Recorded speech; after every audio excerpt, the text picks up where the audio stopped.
Hi everybody, it's Stefan Molyneux from Free Domain Radio. I hope you're doing very well. This is a shout-out, without too much shouting, to those who wrote to me in shocked and appalled squeamishness at the very idea that I would suggest that a friend of yours who supports wars and predation and debt and inflation may not actually be that good a friend, and that you should reconsider your friendships. If you're for Ron Paul and people won't vote for Ron Paul after you make reasoned, passionate, factual arguments, they may not be your friends. Well, people refer to this as emotional blackmail. Oh dear. Emotional blackmail, can you imagine? Well, let me tell you, to people who think that saving the world is a pony show, a sunshine, roses, and honey up the nose show, I will tell you that it is not. Because if you think that the problem with that video of mine was emotional blackmail, you simply do not get it. You do not understand. And I will tell you what you do not understand. You do not understand that a statist, somebody who wants government-enforced laws, regulations, rules, and brutalities to run your life, wants you thrown in jail for disagreeing with him. He wants you thrown in jail for disagreeing with him. Let's say you're against the war on drugs, like any sane and moral human being is. Let's say you're against the war on drugs. And you make your case and you lay out your arguments and you talk about the non-aggression principle and self-ownership and responsibility and humanity. And your friend says, no, I still think that the war on drugs is good and I want to support it. What he's really saying is, I want you thrown in jail for following your conscience, for doing what is right. I want men in blue costumes to come to your house, stick a gun in your face, and say, come into the windowless van with us for years. Even if you'd never touch an illegal drug. Because the war on drugs is all about funding. And if you find it objectionable that people get locked up in cages for carrying innocuous bits of vegetation, then you should be able to withdraw not just your moral, abstract, who gives a shit support, but your actual, tangible financial support to such a monstrous, monstrous attack upon humanity. So, if I'm against the war on drugs, what I want is to withdraw my funding for the war on drugs. To withdraw the money that is extracted from me at gunpoint and used to pay people to throw people in cages where they are brutalized and often raped for years. That is what it means to have a conscience, be able to act on it. To not be forced to support that which is evil. Let's say that you're against the war, or the wars, or wars in general. What does it mean to be anti-war? Does it mean that you can go around the streets and wave your little placards? Does it mean you can write on your blog that war is double plus oogie? No. Being against the war means not being forced to fund a war, not being forced to pay for the murder of innocent foreigners. That's what it means to be against the war. Are you against the horrors of the permanent underclass that has been created by government education and the welfare state? Does your conscience say that this is monstrous and evil, and it's the most destructive thing that has ever been foisted on the poor outside of the medieval goddamn plague? What does it mean to be against these predations? Does it mean that you can wave your placards and write your blog and say to people, well, I don't really think it's that good and here are the facts behind it? No. That means nothing. That means nothing. If you're a cow in an electrified paddock and you want to spray paint on your side, I don't like me paddocks, farmer doesn't care. Just stay in the goddamn fence and you can do whatever you want.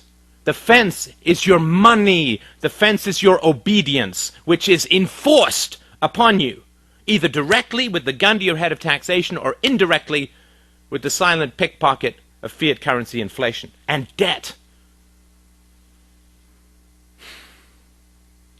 To follow your conscience, to do what is right, means that you have to oppose being forced to pay for that which is evil.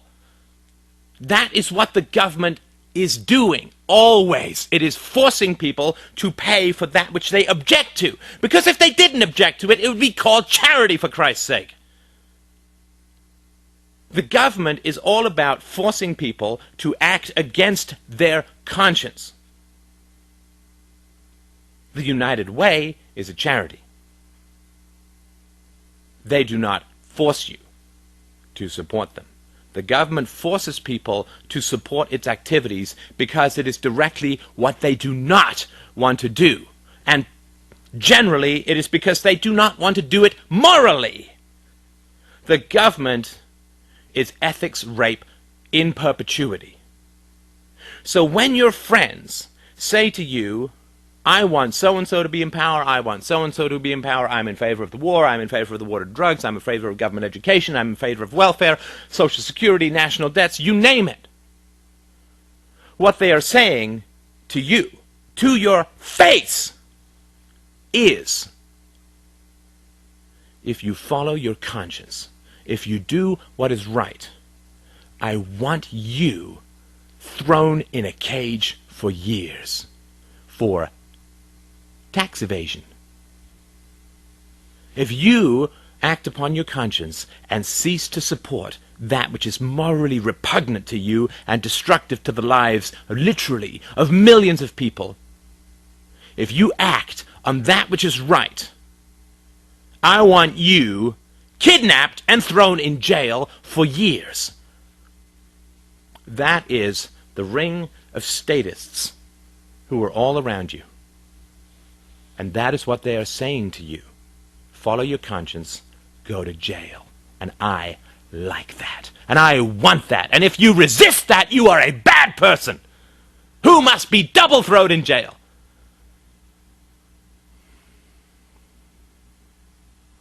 That is the matrix, the statrix, right?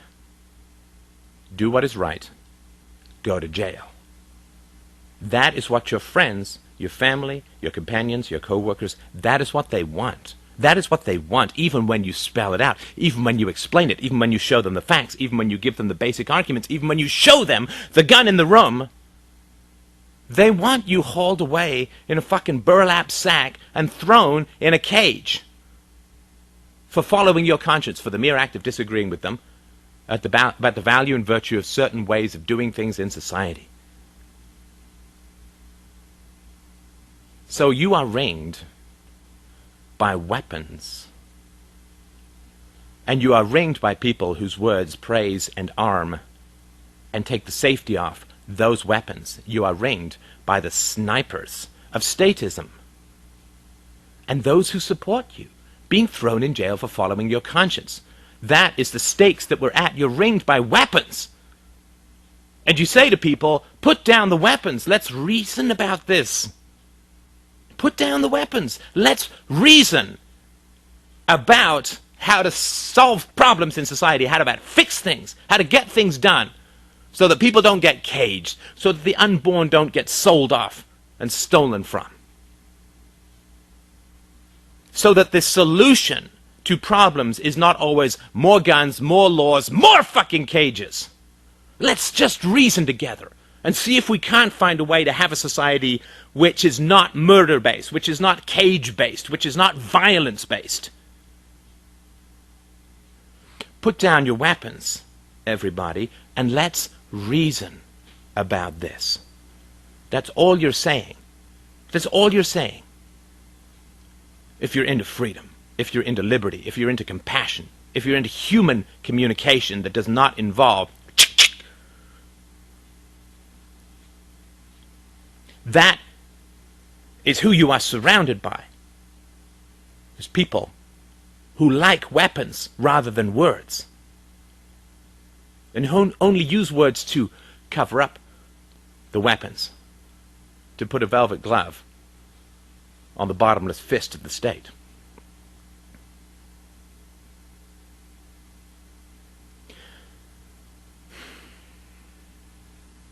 And you don't have to bring any of this up with people, of course. What you can do, if people say, well, I think the war on drugs is a good idea, you can just say something very simple, which describes the situation perfectly.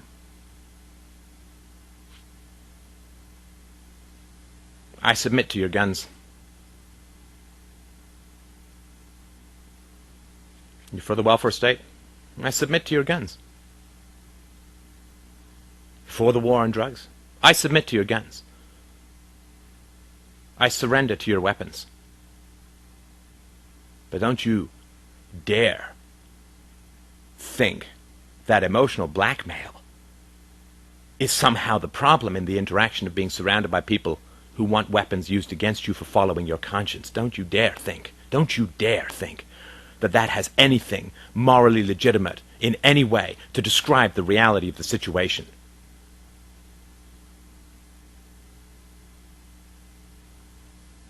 You don't have to follow your conscience.